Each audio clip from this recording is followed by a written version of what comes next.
누가복음 12장 2절부터 7절까지 말씀을 봉독해 드리겠습니다.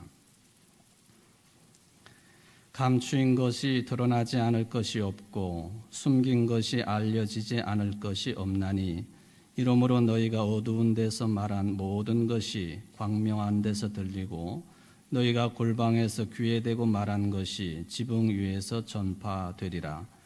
내가 내 친구 너희에게 말하노니 몸을 죽이고 그 후에는 능히 더 못하는 자들을 두려워하지 말라. 마땅히 두려워할 자를 내가 너희에게 보이리니 곧 죽인 후에 또한 지옥에 던져 넣는 권세 있는 그를 두려워하라. 내가 참으로 너희에게 이르노니 그를 두려워하라. 참새 5마리가 두 아사리온에 팔리는 것이 아니냐. 그러나 하나님 앞에는 그 하나도 잊어버리시는 바 되지 아니하는도다. 너희에게는 심지어 머리털까지도 다 세신 바 되었나니 두려워하지 말라. 너희는 많은 참새보다 더 귀하니라. 아멘. 이는 하나님의 말씀입니다. 하나님께 감사합니다. 성령 강림 절기 가운데에 맥주감사 주일을 맞이했습니다. 지난 상반기 보낸 것 주인입니다. 앞으로 하반기 동안에도 여러분들의 삶에 주님 주시는 평화가 충만하시기를 주의 이름으로 축원을 드립니다. 우리의 삶이 시간이 지날수록 경제, 정치 모든 분야에 있어서 상황이 썩 좋은 것 같지 않습니다. 앞으로도 그러리라고 하는 예상치가 더 강한 것 같습니다. 이럴수록 개인적으로는 좋았던 과거를 더 많이 회상하고 또 과거로 회귀하고 싶은 그런 심리적인 경향성이 강해진다고 볼 수가 있겠습니다. 이는 모든 분야가 마찬가지라고 보여집니다. 이렇게 현실의 삶이 더 팍팍해지다가 보니까 과거에 행복했던 때, 좋았던 때를 기억하면서 그때가 좋았는데 이런 말이 입에 붙어 있다고 하는 것이죠. 이게 이제 개인적인 차원을 넘어서서 이런 현상, 증상들이 사회의 전반적인 증상으로 공통적으로 드러날 때에 붙이는 증후군이 있습니다. 그게 뭐냐 하면은 무드셀라 증후군이라 그렇게 부르는 것이죠. 그러니까 좋은 기억은 선별적으로 회상을 하고 또 좋지 않은 기억은 빨리 지워버리려고 하는 심리 상태죠. 이것을 일종의 퇴행 심리라고도 부르기도 합니다. 또는 현실 도피 심리라고도 볼 수가 있겠습니다. 괴로운 현실을 벗어나기 위한 일종의 심리 기제라고도 볼 수가 있는 것이죠. 생소한 이름의 증후군인데 여러분들은 무드셀라가 누구냐 하는 것쯤은 상식적인 이름이기 때문에 다 잘 알고 계실 것입니다. 에녹이라고 하는 죽음을 보지 아니하고 하늘로 올라간 에녹의 아들이고 또 홍수로 유명한 노아의 할아버지가 무드셀라입니다. 근데 이 사람이 몇 살까지 살았다고요? 969살까지. 성경 기록이 그렇게 나와 있습니다. 물론 그때의 나이를 계산하는 것과 지금과 다르다. 그게 더 설득력이 있는 표현이기는 하지만 어쨌든 성경 기록 중에 무드셀라가 가장 오래 산 사람으로 969살까지 살았습니다. 여기 계신 여러분들 모두 다가 900살 넘기를 축원합니다. 아멘 하는 사람이 하나도 없어요. 다 정상적인 사고를 가지고 계시다 그런 이야기가 되겠습니다.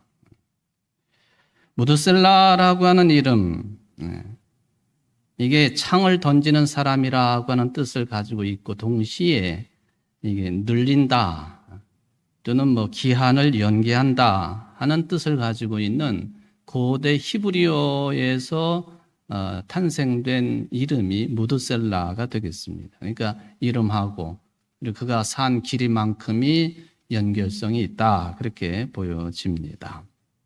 하여튼 이 사람이 1,000년 가까이를 살았던 인물이다가 보니까 우리가 현실 삶에서 과거로 돌아가고 싶을 때에 이렇게 세대를 넘나들면서 장수를 했던 무드셀라를 모델로 해가지고 무드셀라 증후군이라고 하는 용어가 탄생이 된 것 같습니다.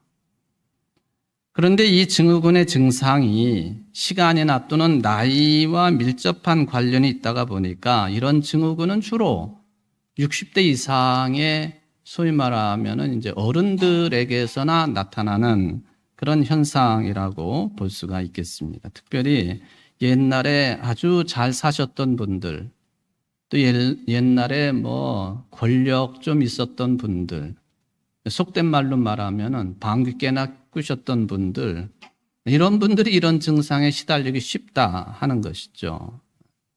근데 현실의 삶은 옛날에 비하면은 특별히 경제적으로 또 사회적으로 심리적으로 힘든 상황에 처했을 때에 이 과거로 자꾸 회귀하려고 하는 그런 심리 기제가 작동을 한다 하는 그런 이야기죠. 근데 참 불행스러운 건지 특이한 건지 모르겠지만 요즘에 MZ 세대라고 하는 우리나라의 20, 30대의 젊은이들에게도 이 증후군이 많이 나타나고 있다고 하는 그런 보도가 되어 있기도 합니다. 일종의 이제 괴로운 현실을 벗어나기 위한 일종의 도피 심리이기 때문에 남은 여생을 살아가는데 큰 도움이 되지 않는다라고 평가하지요. 과거를 회상한다고 하는 것이 현실의 문제를 해결하는데 별 도움이 되지 않는다라고 하는 평가이기도 합니다. 그런데 심리 전문가들은 반드시 그런 것만은 또 아니라고 이야기를 합니다. 하루 종일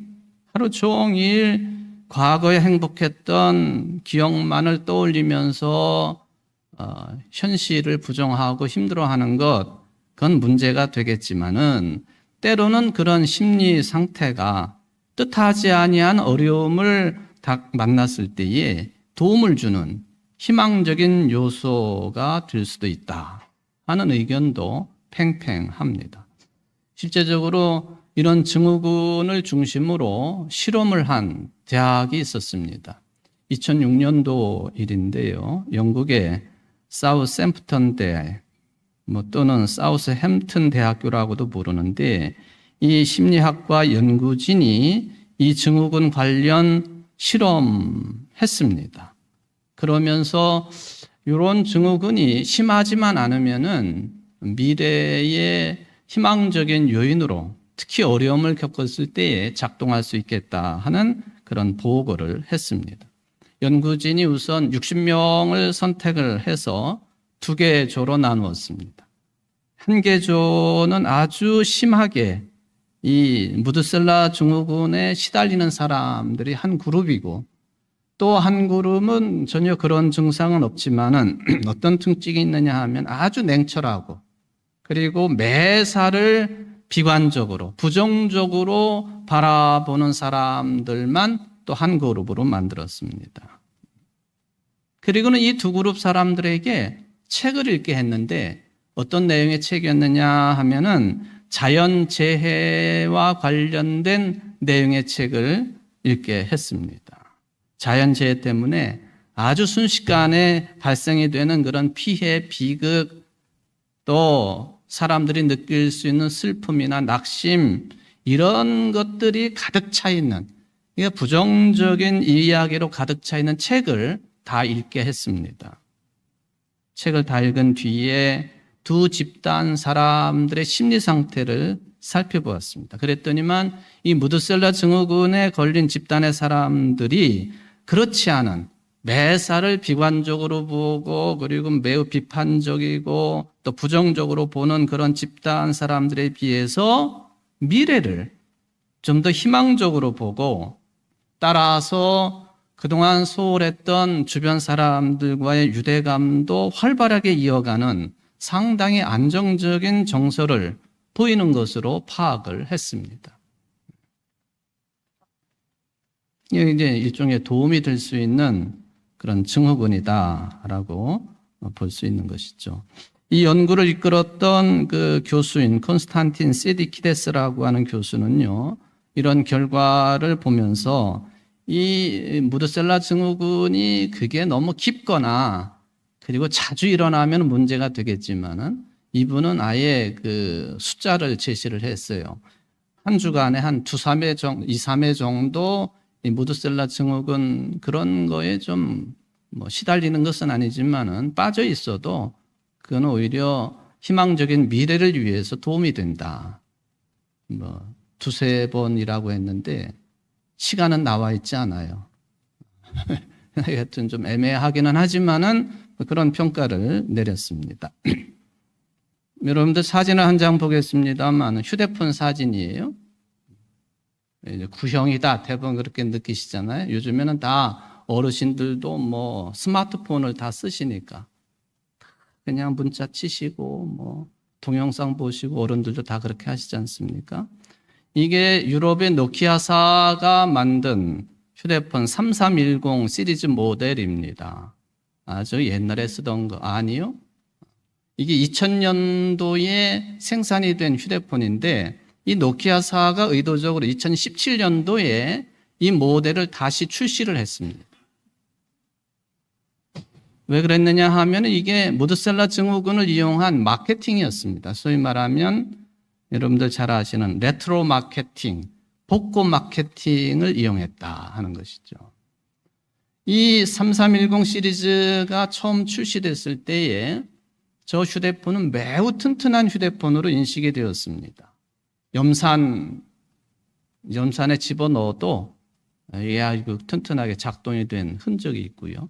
그래서 당시에 1억 대 이상이 팔려나간 베스트셀러였습니다. 그러니까 이런 것들을 이용해가지고 2017년도에 이걸 다시 생산을 해가지고 판매를 한 거예요. 역시 대박을 터뜨렸다고 하잖아요. 그러니까 옛날에 좋았던 기억, 이런 것들을 이용한 레트로 말하자면 마케팅 전법이었다 하는 것이죠. 우리나라의 드라마나 영화 같은 것들도 이 복고풍이 유행하지 않습니까? 응답하라, 뭐 몇 년 시리즈 이런 것들이 다 그런 거죠. 그러니까 서울 올림픽이 열리기 전 그런 우리 그 시절의 삶을 생각해 보면 참 모두 다가 힘들고 어려운 때, 그때의 드라마나 영화를 보면 아 정말 그때 그랬지. 그때는 이런 것도 좋았고 저런 것도 좋았고 이런 것은 또 나빴지. 그러니까 이게 소위 말하면 레트로 마케팅이다라고 볼 수 있습니다. 자, 이게 무드셀라 증후군인데요. 근데 이런 증후군과 반대되는 증후군도 있습니다. 그래서 소위 뭐라고 그러느냐 하면 순교자 증후군이라 그렇게 부릅니다. 무드셀라 증후군은 옛날에 좋았던 것을 주로 기억하려고 하는 현상이라고 한다면 순교자 증후군은 옛날에 나빴던 추억, 기억들만 집중적으로 하는 현상입니다. 참 괴롭겠잖아요.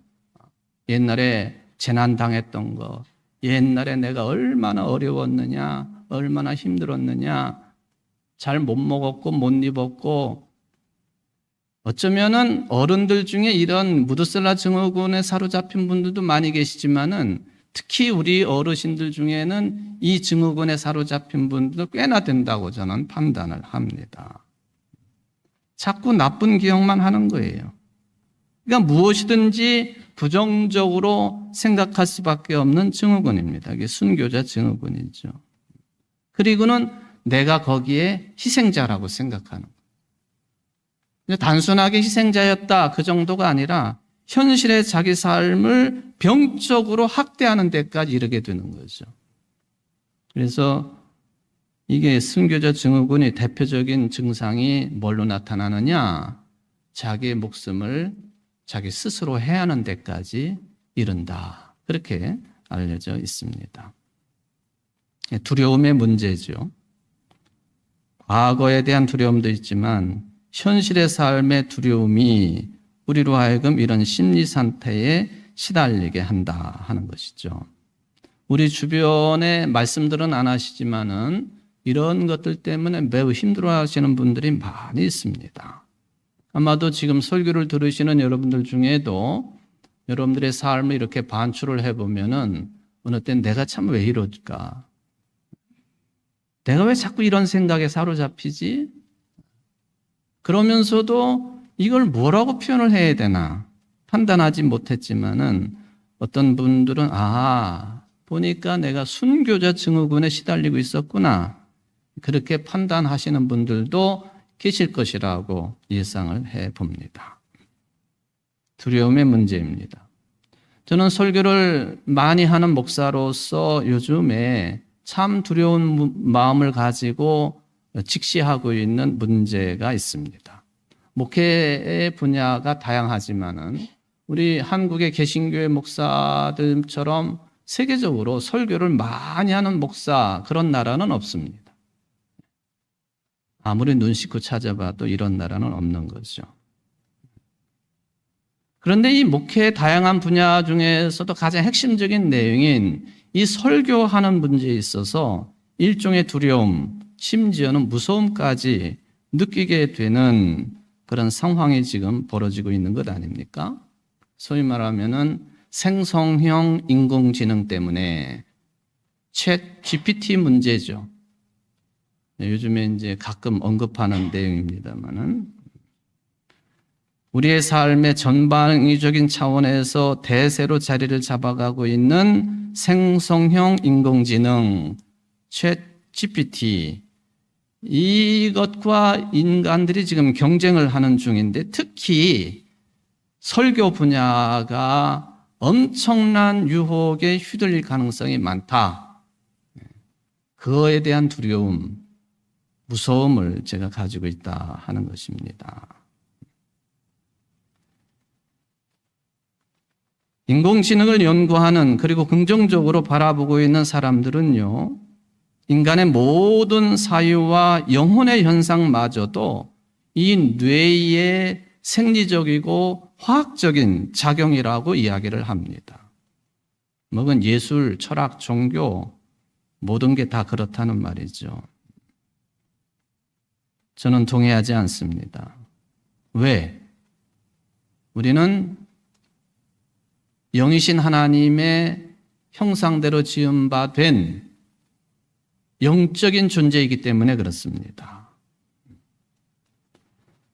말하자면 인간의 영적인 경험을 단순하게 뇌신경의 화학작용이라고 집중적으로 말하는 것 동의하지 않는다는 거예요.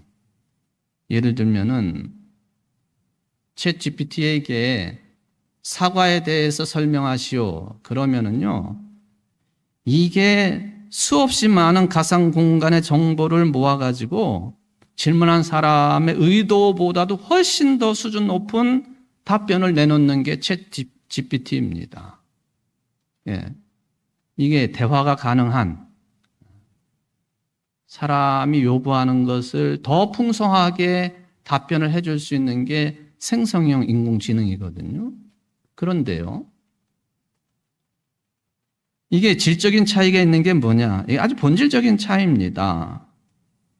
이 챗 GPT의 답변이라고 하는 것은 매우 풍성하고 그리고 다양한 내용들을 잘 정리하고 깔끔하게 내 보여주기는 하지만 사과의 맛을 직접 본 답변이냐?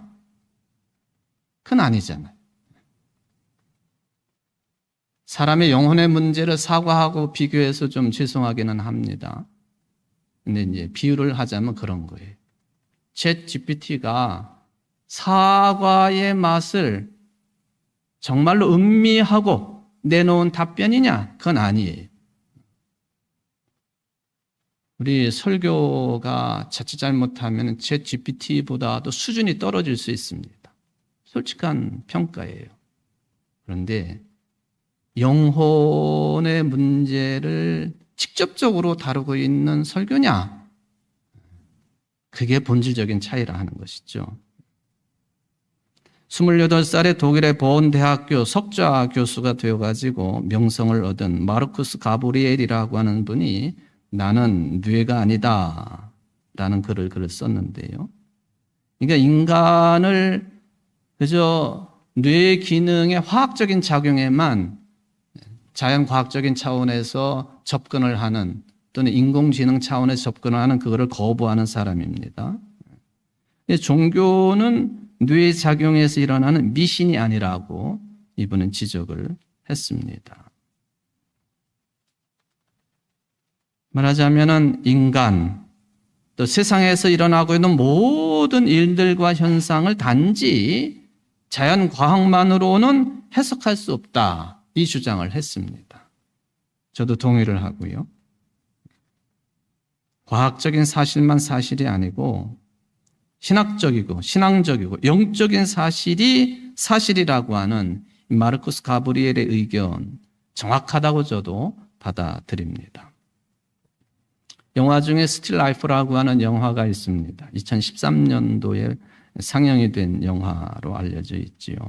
근데 같은 제목의 영화가 3편씩이나 있기 때문에 헷갈리기 쉬운데요. 이 스틸 라이프라고 하는 2013년도 상영된 영화는 죽음에 관한 내용이 주제입니다. 특히 죽음 중에서도 혼자 죽은 사람들, 고독사를 한 사람들에 관한 그런 내용이 주된 흐름으로 전개가 되는 영화가 되겠습니다. 존 메이라고 하는 구청 직원이 공무원이죠.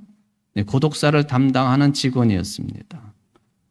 그러니까 혼자 돌아가신 분들을 이제 담당을 하는데 어떤 일을 주로 하느냐 하면은 이분에게 아직 자녀손이 있는지 또 친인척이 있는지 이분을 잘 알고 계시는 분이 있는지를 찾아내 가지고 일단은 장례식에 참석하도록 하고 사후 조처를 하게 하는 그런 일을 하는 사람 존 메이라고 하는 사람이죠. 그런데 연락이 오래전부터 끊겨져 가지고요. 가족이나 친인척을 찾지 못하는 경우가 대부분이라고 하는 것이죠. 존 메이가 그렇게 돌아가신 분들의 사진을 하나씩 둘씩 모아두는 장면도 있습니다.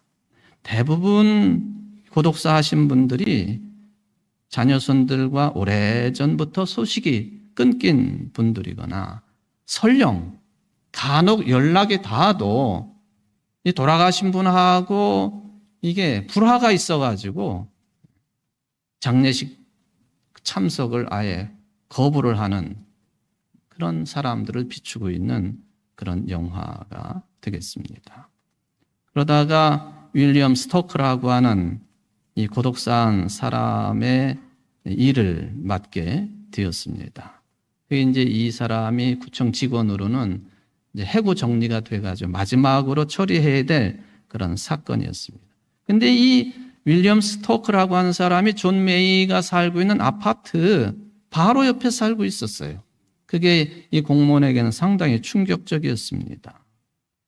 이웃이었는데 그리고 혼자서 그분이 고독사 했다고 하는 사실 이게 그에게는 더 혼란스러운 문제였습니다. 아는 사람들을 찾다가 보니까 이분이 이제 포틀랜드 전쟁에 참전했었고 공수부대의 부원이었고 또 오래전에 영국의 대표적인 먹거리가 피쉬앤칩스라고 하는 유명한 맛은 하나도 없어요. 그냥 이렇게 튀겨놓은 것. 영국의 대표적인 먹거리거든요. 영국 사람들도요. 자기네 나라는 먹을 게 별로 없다고 그래요. 우리나라 피쉬앤칩스밖에 없어. 이 감자 튀겨놓고요. 생선 이렇게 튀겨놓은 거. 양은 되게 많아요. 하여튼.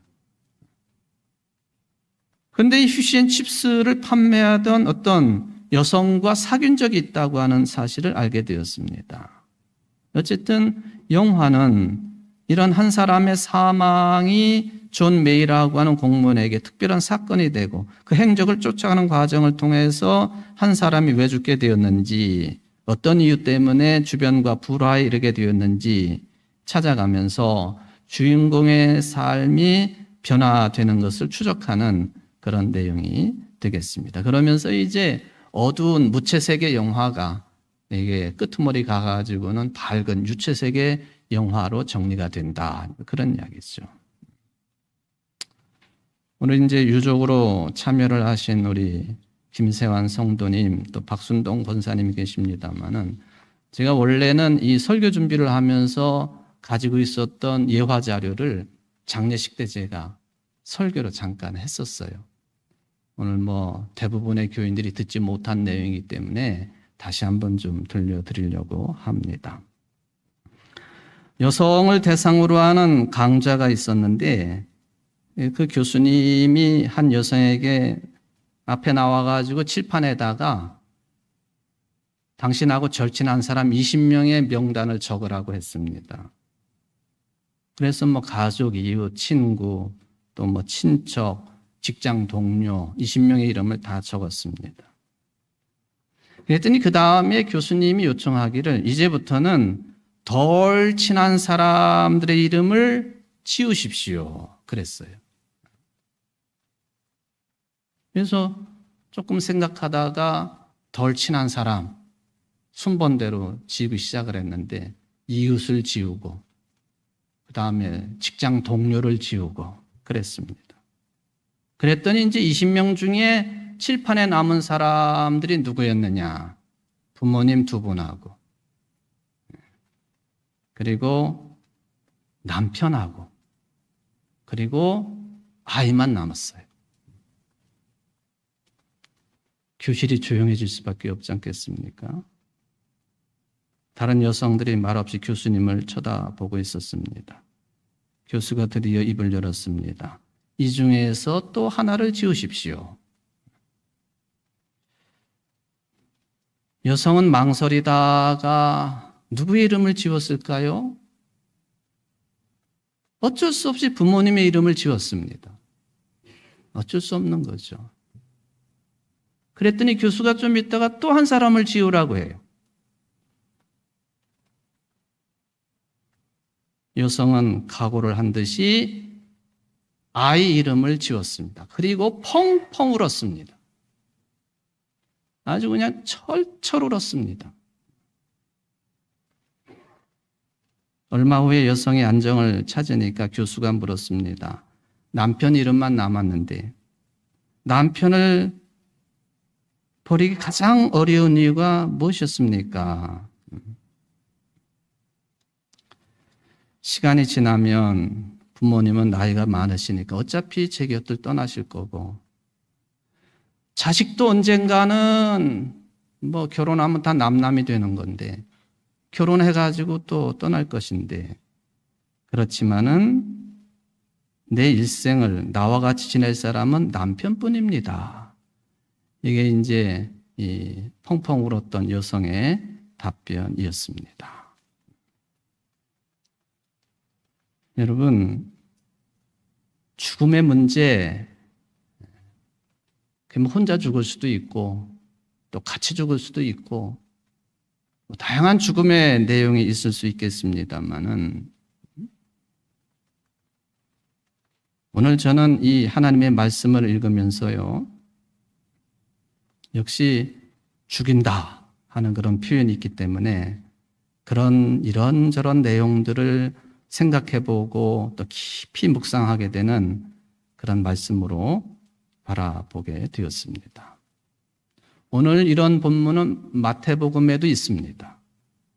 병행 구절인데 마태복음 10장 24절로 33절 보면은 누가복음보다 좀 긴 내용입니다. 세번역 성경에 이렇게 되어 있어요. 제자가 스승보다 높지 않고 종이 주인보다 높지 않다. 제자가 제 스승만큼 되고 종이 제 주인만큼 되면 충분하다. 그들이 집주인을 바알세불이라고 불렀거든. 하물며 그 집 사람들에게 얼마나 더 심하겠느냐. 그러므로 너희는 그들을 두려워하지 말아라. 덮어둔 것이라고 해도 벗겨지지 않을 것이 없고 숨긴 것이라 해도 알려지지 않을 것이 없다. 내가 너희에게 어두운 데서 말하는 것을 너희는 밝은 데서 말하여라. 너희가 귓속말로 듣는 것을 지붕 위에서 외쳐라. 그리고 몸은 죽일지라도 영혼은 죽이지 못하는 일을 두려워하지 말고 영혼도 몸도 둘 다 지옥에 던져서 멸망시킬 수 있는 분을 두려워하여라. 참새 2마리가 한 양에 팔리지 않느냐? 그러나 그 가운데서 하나라도 너희 아버지께서 허락하지 않으시면 땅에 떨어지지 않을 것이다. 아버지께서는 너희의 머리카락까지도 다 세워놓고 있다. 그러니 두려워하지 말아라. 너희는 많은 참새보다 더 귀하다. 오늘 누가복음의 본문 말씀을 함께 우리가 보았는데 병행 구절인 마태복음은 이런 내용으로 기록이 되어 있습니다. 마태복음에 따르면은 이 말씀을 예수님이 12제자를 부르시고 앞으로 제자들의 형편이 어떠할지 그것을 염두에 두시고 이 말씀을 주셨기 때문에 비장한 생각이 드는 말씀이 되겠습니다. 그런데 누가복음이나 마태복음이나 공히 강조하는 내용이 있습니다. 그게 뭐냐? 두려워하지 말라는 것이고 또 두려워하라 하는 말씀입니다. 몸만 죽이는 존재들, 그런 세력들은 두려워하지 말아라.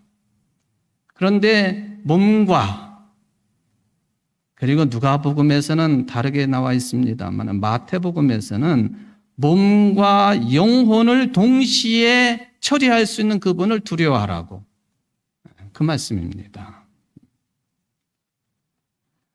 누가복음은요, 육신은 죽여도 그 다음에는 그 이상 아무것도 할 수 없는 자들을 두려워하지 말아라.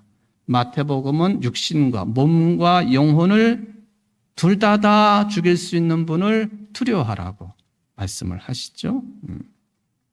자, 몸은 죽여도 영혼을 어떻게 할 수 없는 그런 세력, 예수님의 적대자들이고 제자들의 적대자들이고 더 넓게 보면은 그리스도인들을 적대하는 교회 공동체를 적대하는 그런 세력들입니다.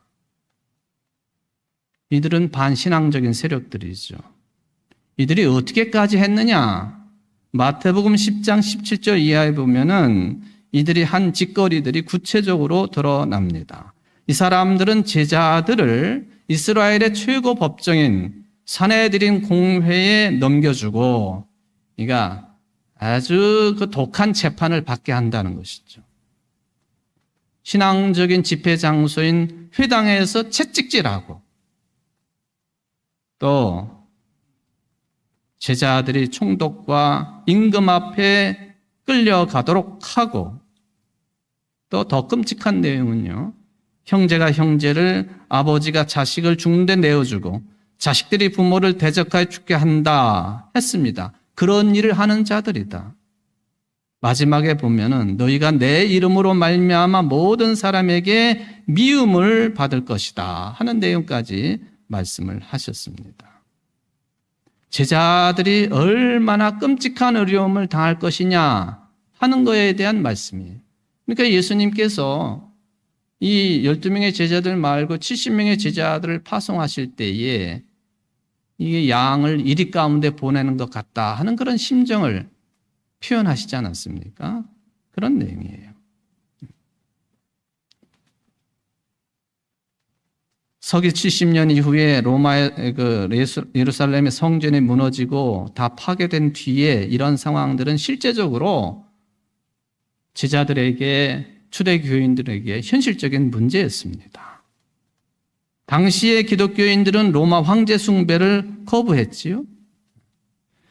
황제 숭배를 거부한다고 하는 것은요, 실제적인 삶에 있어서 엄청난 타격이 있는 거예요. 공직 생활은 절대 할 수 없습니다. 세금 혜택 받지 못합니다.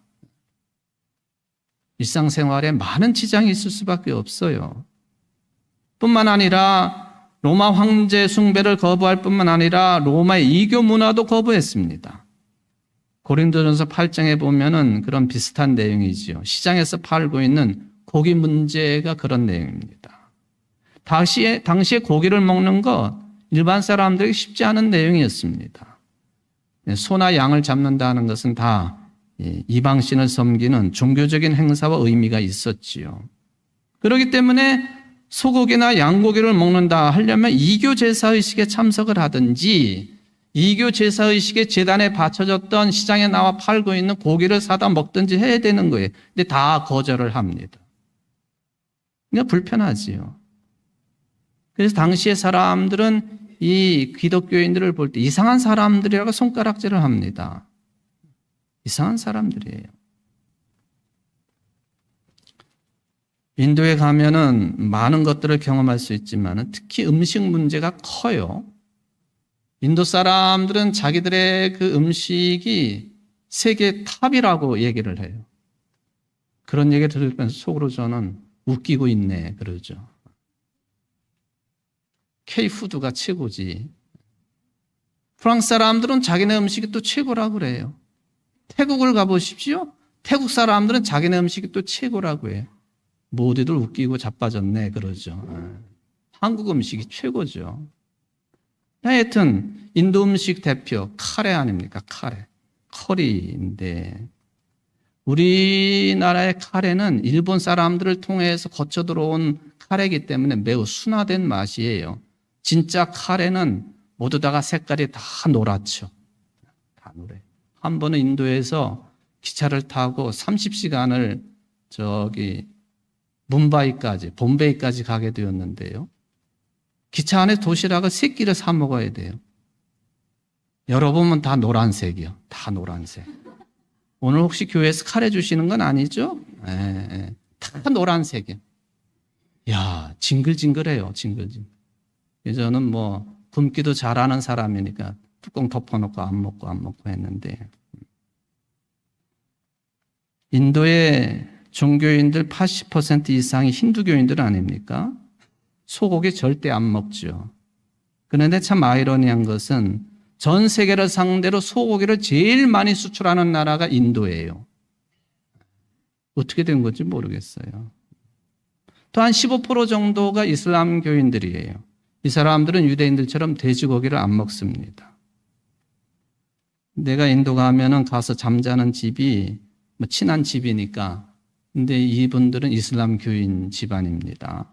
한 번은 그 식구들하고 한국 라면을 끓여 먹게 되었어요.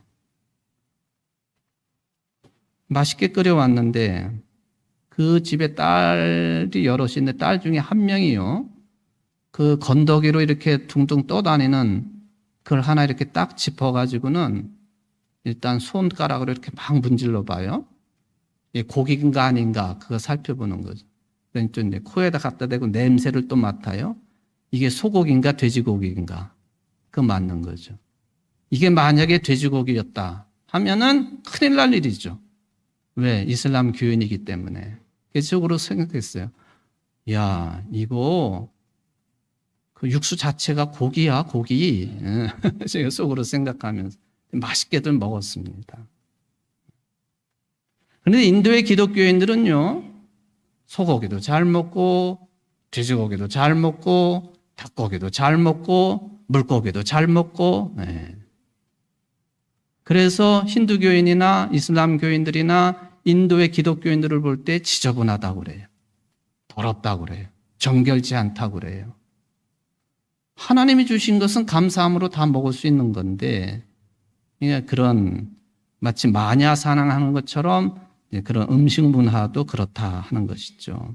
초대교회 교인들이 이게 로마의 어떤 이교 문화를 거부했다 하는 그런 이야기를 하다가 이 말까지 드렸습니다마는 여러분들 2000년 전에 살았던 우리 그리스도인들이 이 핍박과 순교까지 당하면서 그렇게 신앙의 역사를 이어왔는데 이게 오늘날 여러분들과 별 상관이 없는 일입니까?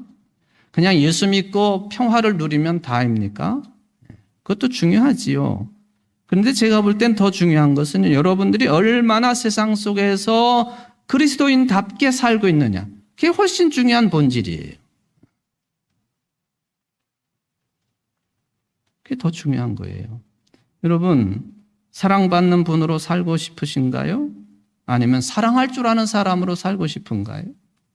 여러분, 돈을 많이 벌고 싶으신가요? 아니면 번 돈을 제대로 사용을 할 줄 아는 사람으로 살고 싶은가요? 참 그리스도인이냐? 그러한 갈림길이 이런 데서 갈려지는 것 아닙니까? 오늘 말씀은 몸은 죽이지만은 영혼은 죽이지 못하는 자들을 두려워하지 말라. 그 대신에 몸과 영혼을 동시에 주관하시는 하나님을 두려워하라. 그 말씀입니다. 전도서 3장 11절 14절 말씀을 이어서 보면은 하나님이 모든 것을 지으시되 때에 따라 아름답게 하셨고 또 사람들에게는 영원을 사모하는 마음을 주셨느니라. 하나님께서 행하시는 모든 것은 영원히 있을 것이라.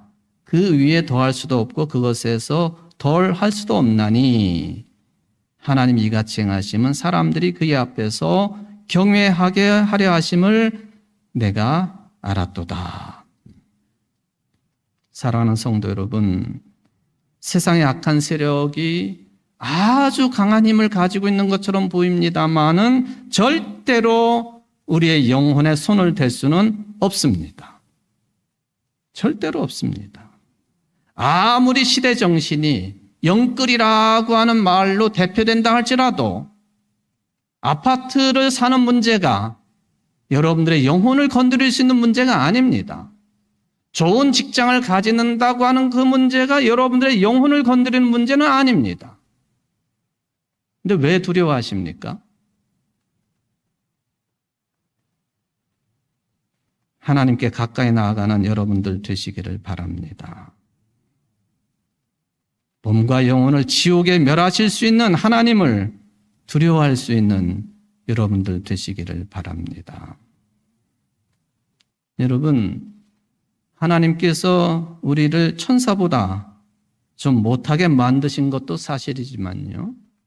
많은 참새보다도, 참새가 대표적으로 등장을 했지만 어떤 피조물들보다도 더 귀하게 만든 것도 진리라고 하는 것을 의지하시기를 바랍니다.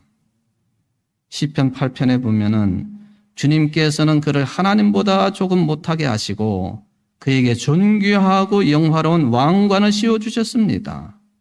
주님께서 손수 지으신 만물을 다스리게 하시고 모든 것을 그의 발 아래에 두셨습니다.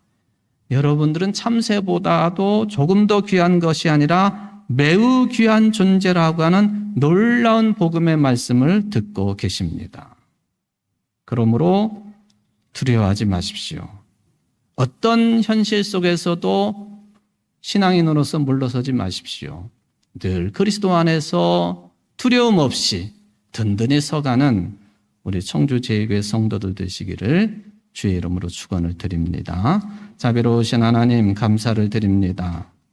천사보다 못하지만은 참새보다도 귀한 존재, 모든 피조 세계를 하나님의 정신에 따라 관리자로서 관리할 수 있는 존재까지 된 우리들, 하나님을 믿는데 무엇이 두려운지 모르겠습니다. 돈 때문에 두려워하는지, 세상 권력 때문에 두려워하는지, 주님, 몸은 죽일 수 있지만 영혼을 건드리지 못하는 것들을 두려워하지 아니하고 하나님만을 두려워하여 진실로 하나님을 잘 섬기고 또한 그분과 함께 동행하는 삶을 이루어갈 줄 아는 이제 하반기를 시작하는 우리 청주 제1교회 모든 성도들이 될 수 있도록 축복하여 주옵소서. 예수님의 이름으로 간절히 기도하옵나이다. 아멘.